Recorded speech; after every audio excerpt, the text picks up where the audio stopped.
오늘은 창세기 6장을 펴놓고 있는데 오늘 우리가 읽은 본문을 보면 켈빈의 5대 교리가 생각이 납니다.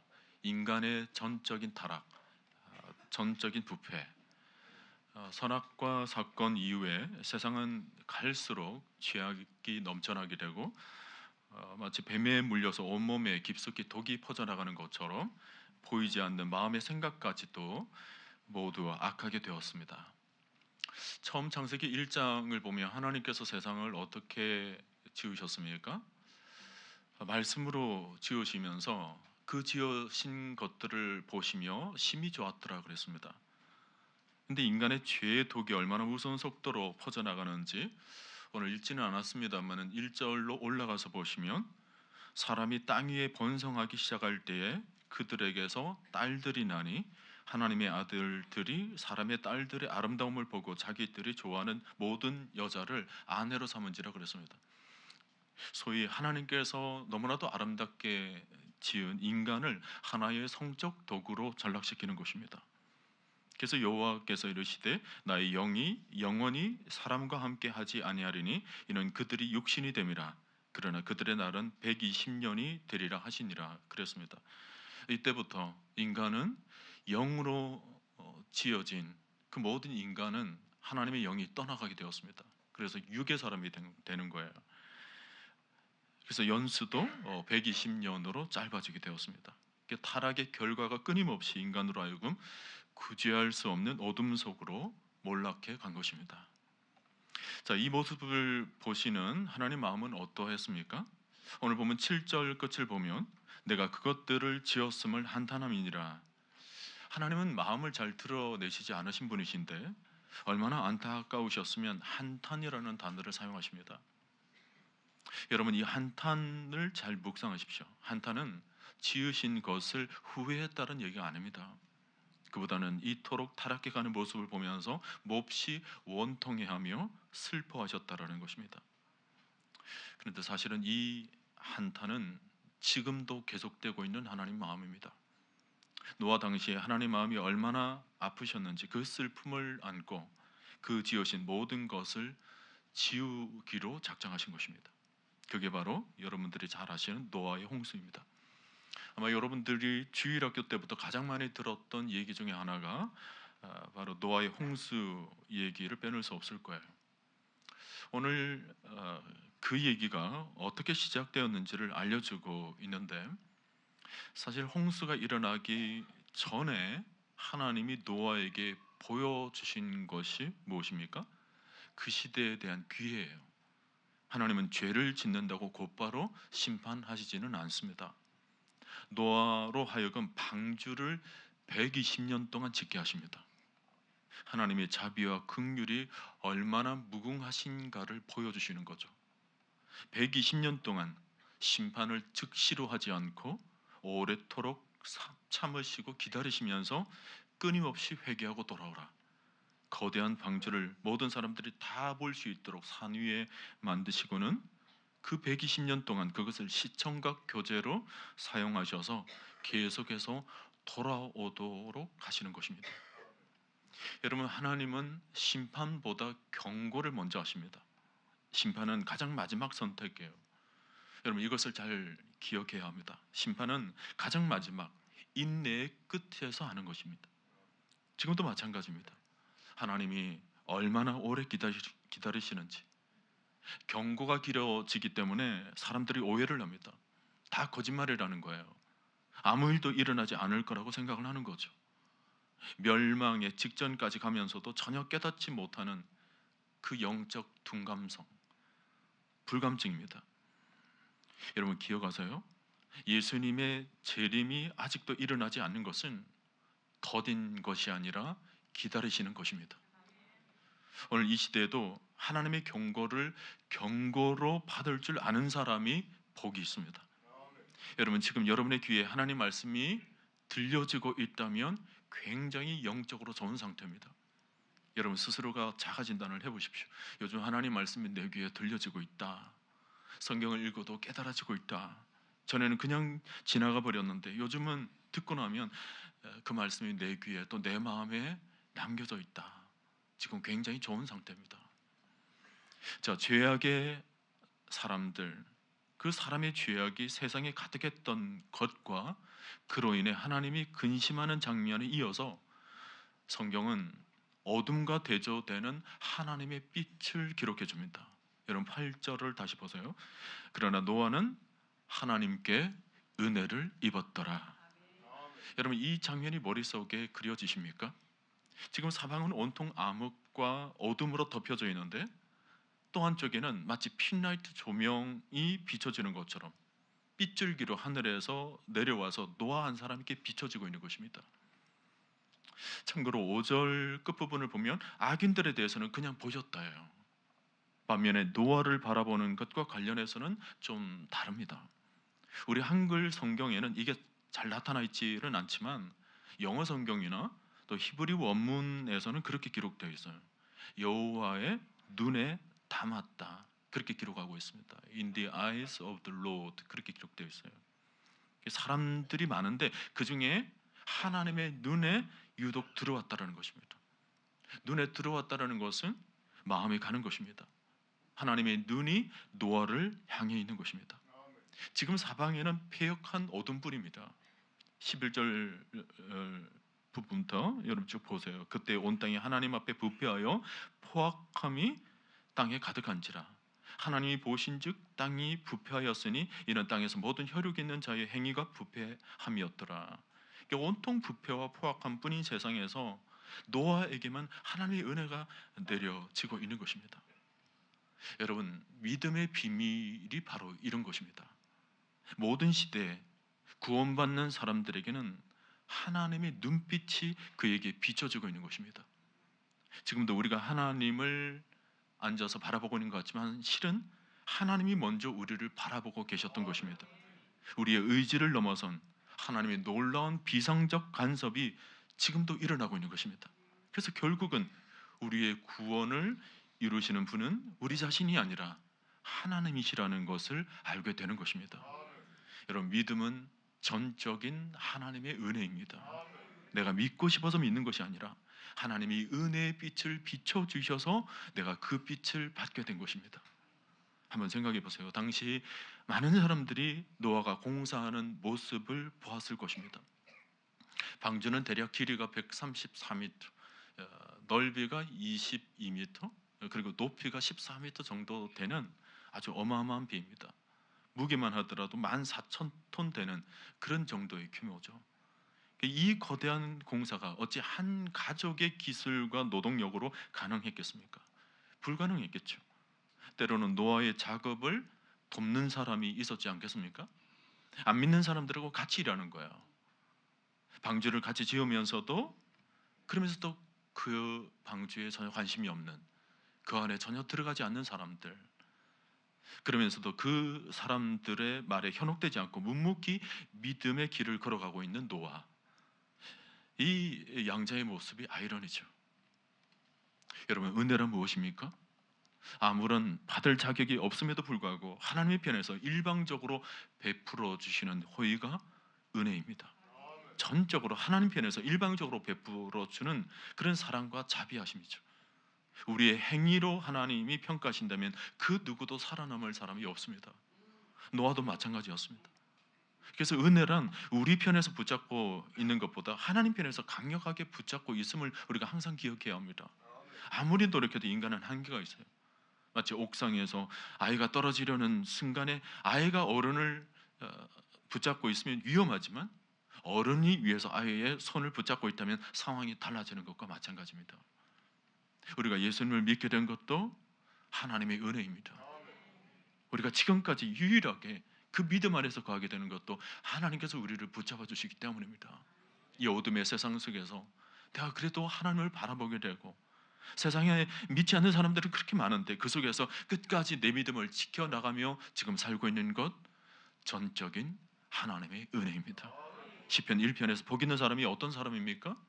복 있는 사람은 악인들의 꾀를 따르지 아니하며 죄인들의 길에 서지 아니하며 오만한 자들의 자리에 앉지 아니하고 오직 여호와의 율법을 즐거워하여 그 율법을 주야로 묵상하는도다 그랬습니다.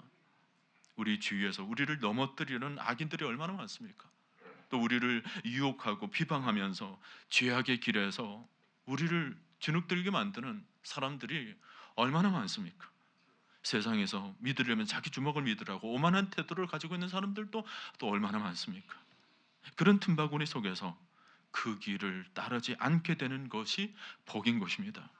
아무리 악한 시대라도 하나님의 은혜를 입은 사람은 죄인들의 길을 서지 아니하고 하나님 모르는 악인들의 길을 따르지 아니하고 하나님께서 붙잡아 주심으로 하나님의 길을 묵묵히 걸어가게 되는 것입니다.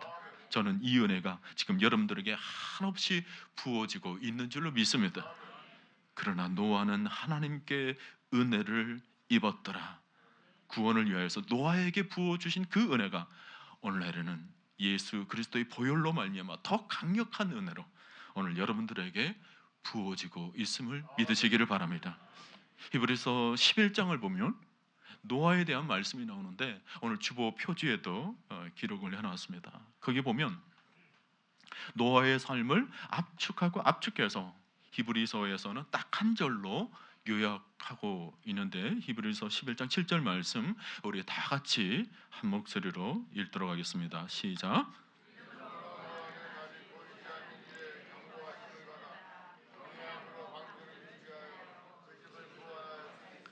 이로 말미암아 세상을 정죄하고 다루는 의의 상속자가 되었느니라. 여기 보면 노아가 어떤 믿음의 삶을 살았는지를 대략 서너 가지로 좀 끊어서 묵상을 해볼 수가 있습니다. 첫째로 보이지 않는 것까지 바라보며 살았다라는 거예요. 여러분 믿음의 세계는 보이지 않는 것을 보게 되는 것에서부터 출발하게 됩니다. 히브리서 11장 1절 말씀 믿음은 바라는 것들의 실장이요 보지 못하는 것들의 증거니 그랬습니다.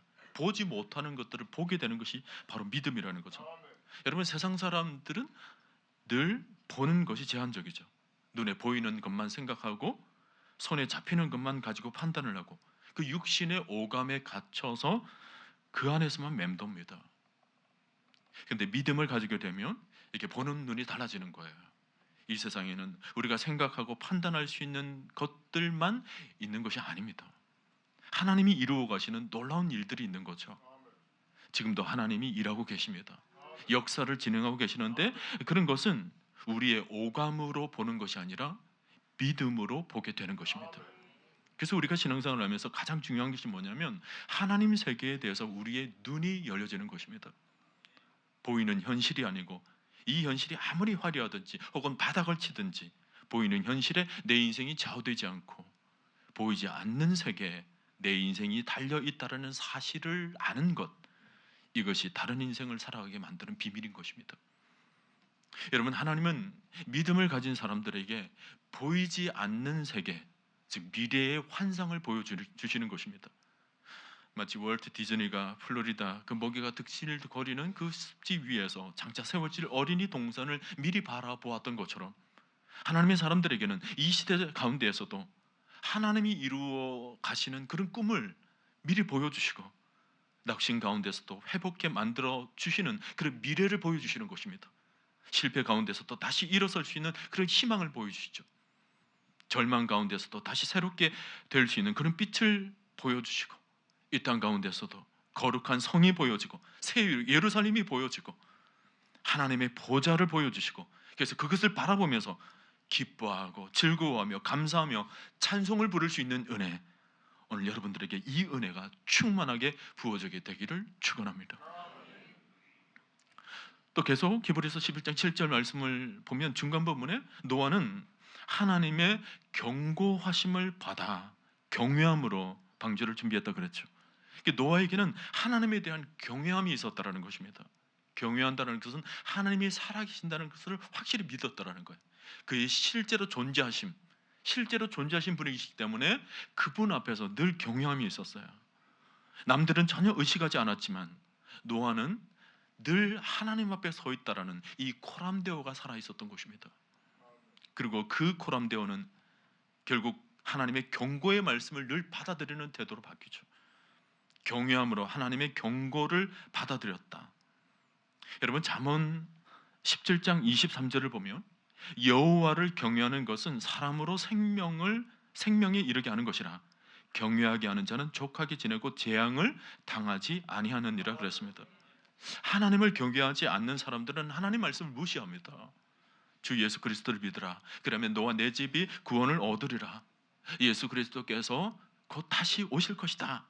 지금도 경고의 말씀은 전해주고 있지만 하나님을 경외하는 마음이 없으니까 그게 귀에 들리질 않아요. 들리질 않으니까 재앙을 피할 수가 없는 것입니다. 여러분, 하나님의 말씀이 들려지는 사람이 복인 줄로 믿습니다. 노아는 심판의 경고가 귀에 선명하게 들렸고, 그리고는 하나님이 보여주시는 대로 방주를 준비하죠. 말씀에 순종한 것입니다. 여러분, 믿음으로 미래를 본 사람은 순종하게 되어 있습니다. 노아의 삶에서 우리가 가장 눈여겨봐야 될 핵심 키워드가 뭐냐면 순종입니다. 창세기 6장 22절을 보면 노아가 그와 같이 하여 하나님이 자기에게 명하신 대로 다 준행하였더라 그랬습니다. 여러분, 사실 물로 모든 지면을 쓸어버리겠다라고 하는 이 심판의 메시지는 받아들이기 어려운 내용이에요. 고고하게 따르면 노아 시대까지만 하더라도 기후나 환경이 아주 최적의 상태였다고 합니다. 홍수라는 것을 경험해 보지 않은 시대입니다. 홍수의 심판이라는 것, 온 지면을 덮어버리겠다는 것이 와닿을 수가 없는, 전혀 개념이 안 잡히는 메시지예요. 노아는 비가 내리지 않는 맑은 하늘 아래에서 지면이 물로 덮일 것이라고 하는 이 하나님 메시지 앞에 믿음으로 순종하며 방주를 짓기 시작합니다. 하나님 말씀하신 대로 움직인 거죠. 그것도 자기가 만들고 싶은 대로 만든 것이 아니라 모양과 크기, 형태는 하나님께서 말씀하신 그대로 지었습니다. 모든 생물들을 종류대로 방주에 넣는 거대한 프로젝트에 성실하게 순종한 것입니다. 여러분, 완전한 믿음은 완전한 순종이 따라옵니다. 노아가 받은 하나님 명령은 간단한 일이 아니었습니다. 한 번도 경험해 보지 않은 인류 초유의 예언이었습니다. 그리고 방주의 크기가 아주 어마어마한 사이즈였는데, 특별히 고대 사회에서 오늘날 같이 무슨 조선술이 발달한 때가 아니라 아무것도 없는 고대 사회에서 이 프로젝트는 사상 최대의 목조 선박 작업이었던 것입니다. 오늘날로 보면 한 4층 정도 되는 높이인데 그것을 만들 수 있는 기술이라고 하는 것은 전혀 없어요. 뭐 운송할 수 있는 운송 시설이나 크레인 같은 것이 하나도 없을 때입니다. 모두가 생소하고 상상을 뛰어넘는 일이었기 때문에 순종할 수 있는 엄두가 안 나는 말입니다. 근데 창세기 6장과 7장을 보면 계속해서 나오는 메시지 중에 하나가 뭐냐면 노아는 하나님이 자기에게 명하신 그대로 다 준행하였더라. 7장 5절에서도 보면 자기에게 명하신 그대로 다 준행하였더라. 다 준행하였더라. 반복적으로 나옵니다. 그 어둠의 시대에 하나님을 바라보면서 철저히 말씀을 믿고 말씀을 붙잡고 말씀을 따르며 그 말씀에 전적으로 순종했다라는 것입니다. 여러분, 믿음과 순종은 동전의 양면입니다. 분리가 되는 게 아니에요. 믿음은 순종을 통해서 확인됩니다. 믿음이 있습니까? 순종이 따라올 거예요. 순종하는 사람입니까? 틀림없이 믿음의 사람입니다. 야고보서에서 행함이 없으면 죽은 믿음이라고 그랬습니다. 순종이 없는 믿음은 언제나 믿음이 아니라는 거예요. 지금 노아를 통해서 우리에게 보여주시는 메시지는 믿음은 곧 순종이다라는 것입니다. 여러분, 성경에서는 노아에게 견줄 수 있는 순종이 없습니다. 우리가 흔히 아브라함을 믿음의 아버지, 믿음의 조상이라고 한다면 노아는 순종의 조상이라고 말할 수가 있습니다. 보이는 것이 하나도 없어요. 이해할 수 있는 영역은 하나도 없습니다. 인간적으로 도저히 감당할 수 없는, 감당하기 어려운 엄청난 과제가 지금 주어진 것입니다. 그런데도 노아는 120년 동안 하나님 명령 하나만 붙잡고 묵묵히 걸어갑니다. 만약 노아가 순종하는 가운데 자기의 생각을 조금이라도 끼어들면 순종은 끝나고 말 거예요. 우리가 순종이 어려운 것이 뭐냐면 순종하려고 하다 보면 말씀과 현실이 차이가 난다라는 거예요. 말씀은 이런데 순종해야 하는 현실은 너무 다르단 말이에요. 그때 뭐가 일어나냐면 내 생각이 들어갑니다. 하나님 혹시 이것 아닌가요? 하나님 이렇게 해야 되는 것 아닙니까? 하나님이 약간 현실을 잘 모르고 착각하시는 것 같습니다. 하나님은 옛날 분이고 저는 지금 오늘을 살아가고 있잖아요. 하나님 그래서 이 현실 감각이 없으세요. 지금 현실은 이렇습니다. 격차가 너무 크면 얼른 내 생각을 넣어서 그 간격을 메꾸려 하죠. 하나님의 말씀에 자기 스스로의 해석을 붙여가면서 나중에 보면 자기 생각이 성경보다 더 두꺼워요. 자기 해설서, 자기 부록이 아주 붙는 거죠. 그렇게 되면 순종은 물 건너 가게 되는 것입니다. 노아는 하나님의 명령에 토를 달지를 않습니다. 순종에 주저하지를 않아요. 배를 만들라. 네, 그게 끝입니다. 그것도 일시적인 것이 아니라 110년 동안의 순종. 가히 기록적이죠. 1년, 2년, 5년도 굉장히 어려운 일인데 10년 넘어 100년, 그것도 넘어 120년 동안을 우리나라로 해석을 하면 어떤 것이냐면 조선 말기에 짓기 시작했는데 지금까지도 하고 있는 거예요. 일제 광복을 넘어서 6.25를 거쳐서 민주화 시대를 거쳐서 수많은 역사의 굴곡들이 있었지만 여전히 변하지 않고 그 자리를 지키며 묵묵히 순종하며 하나님을 바라보며 나아갔다는 것입니다. 노아에게 주어진 하나님 미션은 그야말로 impossible이에요. 인간적으로 보면 그야말로 불가능이죠. 그런데도 그런 자신의 믿음을 지속적인 순종을 통해서 드러냅니다. 성경에 보면 하나님과 동행했다라고 기록한 사람이 두 사람이 있습니다. 창세기 5장에 나오는 에녹과 오늘 노아입니다. 창세기를 보면 에녹은 300년 동안 하나님과 동행을 했다. 이것도 대단한 일이죠. 그런데 이 노아의 120년은 또 다른 의미를 가지고 있습니다. 에녹의 300년간의 하나님의 동행은 구체적인 내용은 없어요. 그냥 시간적인 개념일 뿐입니다. 근데 노아의 120년은 에녹에서 한 단계 더 나아가서 그 시간 안에는 구체적인 순종의 삶이 담겨져 있습니다. 창세기에서는 이런 과정에서 믿음이 점점 진일보하는 것을 보여주죠. 세상은 점점 죄악으로 인해서 관영해져 가고 있는데 그 속에서 하나님의 택한 사람들이 점점 하나님의 사람으로 세워지고 있음을 보여주고 있습니다. 아벨의 제사로 죽었던 예배가 살아나고 이 예배가 에녹을 통해서 300년 동안 삶 속에서 하나님과 동행하는 삶으로 이어지게 되는 것입니다. 그리고 그 동행이 이제는 노아에 이르러서는 단순한 동행이 아닌 전적인 순종으로 진일보하게 되는 것입니다. 어려운 현실 가운데 감당하기 힘든 일들을 붙잡고 120년간 온갖 어려움과 핍박과 환난과 시련 속에서도 도저히 이해할 수 없는 그런 말씀을 120년 동안 순종하며 나아가는 삶입니다. 여러분 이것이 은혜 없이 어떻게 되어지겠습니까? 노아의 시대는 죄악에 간영한 시대입니다. 하나님을 저버린 시대예요. 노아는 그야말로 믿음 하나 붙잡고 인내와 연단의 삶을 살아갑니다. 방주를 짓는 120년 동안 노아와 그의 가족을 이해해주는 사람은 아무도 없었습니다. 모두가 미친 사람 취급을 한 거예요. 때로는 집단 폭행까지 했을지도 모릅니다. 때때로 찾아오는 그 심리적 압박을 받았던 것입니다.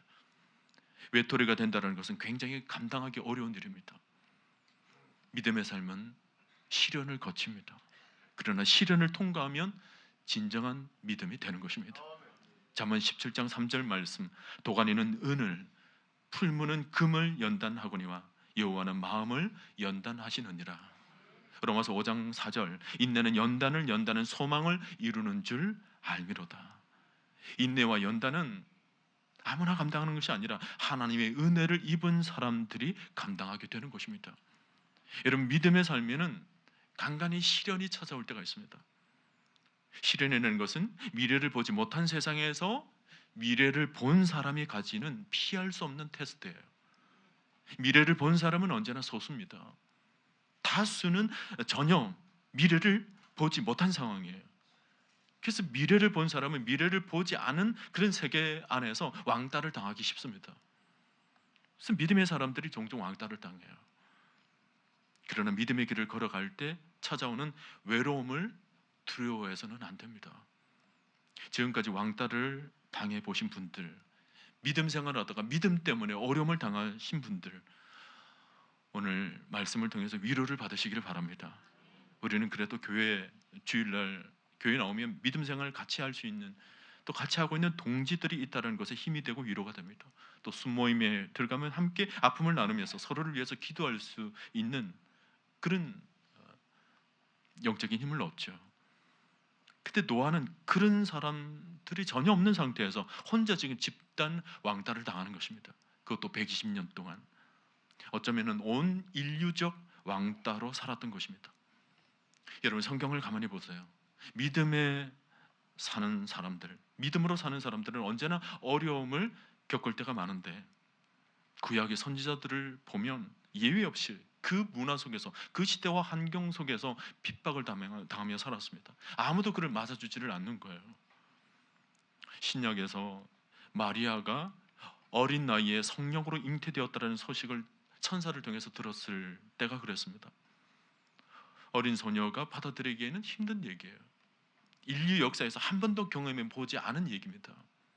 교과서나 참고서를 찾아볼 수 없는 그런 시험이에요.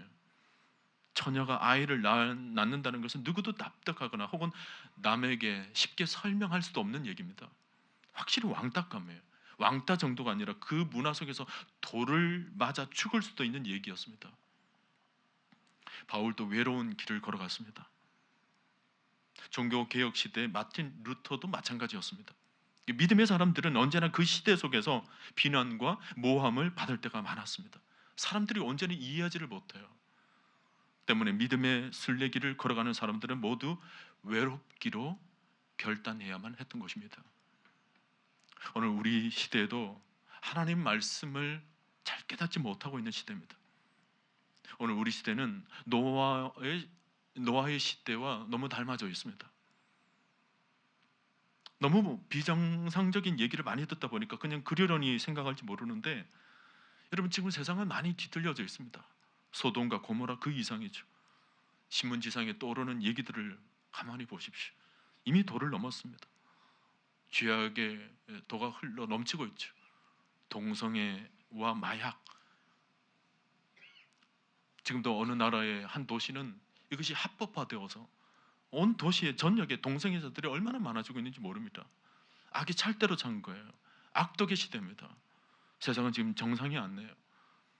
성적 타락과 우상숭배, 배교와 인간의 폭력성, 온 세계 열방을 걷잡을 수 없이 지금 무질서가 난무한 것입니다.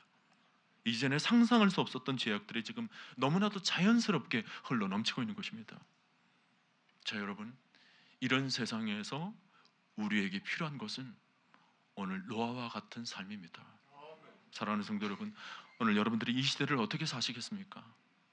오늘 우리도 하나님의 은혜를 입고 그 은혜의 빛을 받아서 지금 믿음의 길을 걸어가고 있는데, 오늘 우리는 이 시대 속에서 남겨진 세월을 어떤 마음으로 믿음의 방주를 준비해야 할까요? 오늘 창세기 6장 9절을 보면 노아는 이렇게 살았다라고 합니다. 이것이 노아의 족본이라. 노아는 의인이요 당대의 완전한 자라. 그는 하나님과 동행하였으며. 저는 이 말씀이 오늘날 우리 모든 하나님의 백성들을 향한 삶의 지표라고 생각합니다. 오늘날 우리 시대는 구약의 노아나 신약의 세례 요한과 같은 역할을 하는 사람들이 필요합니다. 아무도 듣지 않아서 부지런히 그 상황 속에서, 귀가 닫힌 그 시대 속에서도 여전히 하나님의 말씀을 순결하게 들으려고 하는 사람, 그 시대 앞에서 미래의 모습을 들려주며 세상 사람들에게 구원의 방주를 짓는 것 같은 그런 선지자 역할을 하는 사람, 하나님의 뜻을 정확하게 알리고 미래를 준비하게 만드는 사람, 그 어느 때보다 지금 필요한 시대입니다. 우리가 가지고 있는 믿음은 여러분 하나님에 대한 거예요. 우리가 세상 사람들과 같이 생활은 하고는 있지만 믿음은 사람과의 관계가 아니라 하나님과의 관계인 것입니다. 사람들이 나를 뭐라 말을 해도 In the eyes of the Lord, 하나님이 바라보시면 그것으로 끝인 것입니다. 그러니 결국 믿음은 하나님과의 문제예요. 하나님이 나를 보십니다. 그리고 하나님이 나를 평가하는 것이 진짜인 것입니다. 사람은 제대로 평가할 수도 없을 뿐만 아니라 아무리 우리를 평가한다 해도 그것이 진짜 평가가 될 수가 없어요. 우리는 하나님 앞에 신앙생활을 하는 것입니다. 내 앞에 사람이 있고 없고는 아무 의미가 없어요. 중요하지 않습니다. 하나님이 살아계시고 하나님이 내 앞에 계시고 그 하나님을 우리는 믿음으로 나아가는 것입니다.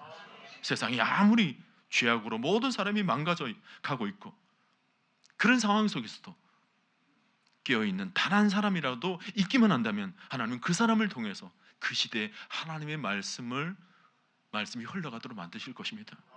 여러분, 그것이 이 시대의 소망이에요. 이 시대의 소망은 다른 게 아닙니다. 하나님의 말씀이 여전히 이 시대 가운데 흘러가는 것이 이 시대의 빚진 것입니다.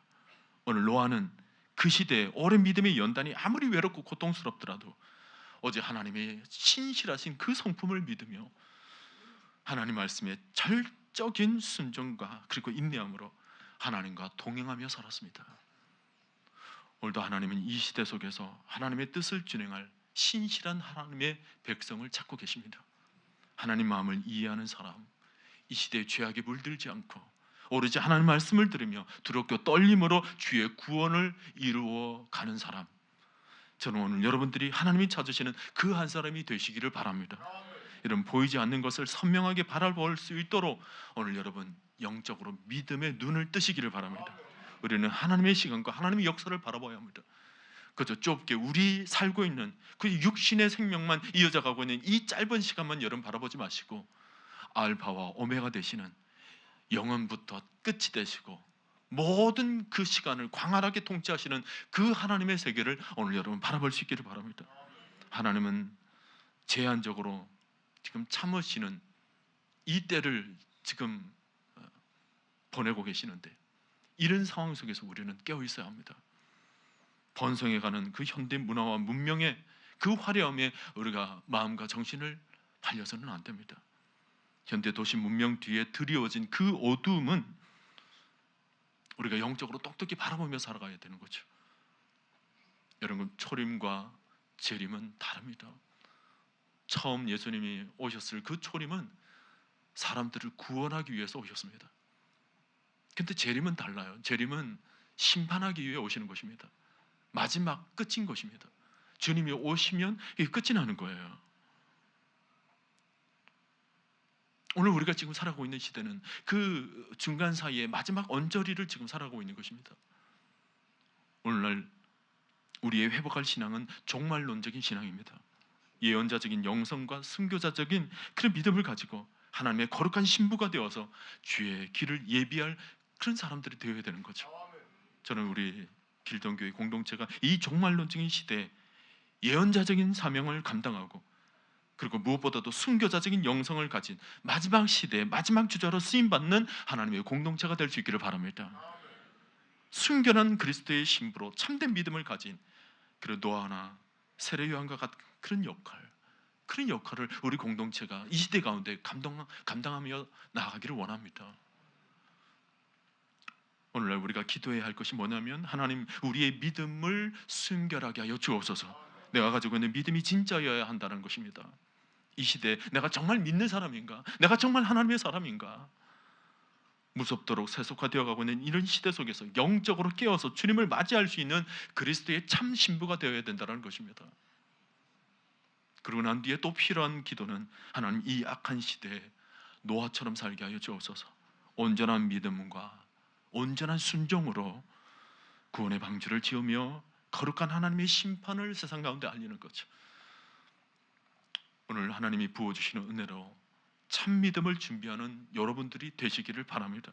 믿음으로 미래를 보는 사람들 많이 미래를 준비합니다. 하나님의 세계를 미리 바라보는 거예요. 하나님의 사람들은 하나님의 비전, 하나님의 환상, 하나님의 이상, 하나님의 꿈을 가지며 살아가는 것입니다. 오늘 여러분 깨어있는 영성으로 하나님 말씀에 절대적으로 순종하며 미래를 준비해 나갈 수 있기를 바랍니다. 그래서 마지막 그 나팔 소리가 울리는 그날에 한 사람도 예외 없이 하나님 앞에서 영광스럽게 모두가 다 주님 앞에 들림을 받는 우리 모두가 될 수 있기를 주님의 이름으로 간절히 축원드립니다.